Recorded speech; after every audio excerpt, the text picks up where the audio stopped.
சொந்தமாய் வீடு வாங்க வேண்டும் என்ற பலரின் கனவை நிறைவேற்றுபவர் சிறுவாபுரி முருகன் என்பதை பலரும் அறிந்திருக்கக்கூடும். அது மட்டுமின்றி நம் குறைகள் அனைத்தையும் போக்கி சகல செல்வங்களையும் அருள்கிறார் சிறுவாபுரியில் எழுந்தருளியிருக்கும் அருள்மிகு பாலசுப்பிரமணியர். சிறுவாபுரிக்கு சின்னம்பேடு என்ற பெயரும் உண்டு. திரேதா யுகத்தில் ஸ்ரீராமர் அஸ்வமேத யாகம் செய்யும் பொருட்டு தன் குதிரையை அனுப்பி வைத்தார்.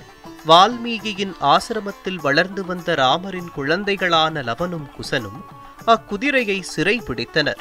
தன் குதிரையை மீட்டு வர லக்ஷ்மணனை ராமர் அனுப்பி வைக்க அவரையும் சிறை பிடித்தனர் சிறுவர்கள் இருவரும்.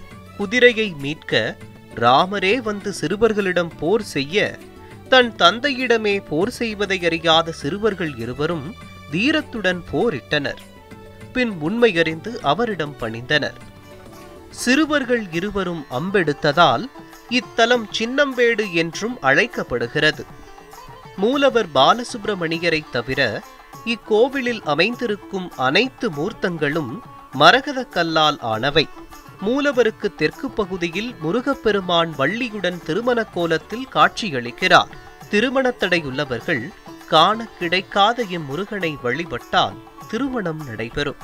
தொடர்ந்து 6 செவ்வாய்க்கிழமைகள் இத்தலத்திற்கு வந்து இறைவனை வேண்டினால் சொந்த வீடு அமைவது மட்டுமின்றி கேட்டது அனைத்தும் கிடைக்கும், சகல நோய்களும் நீங்கும்.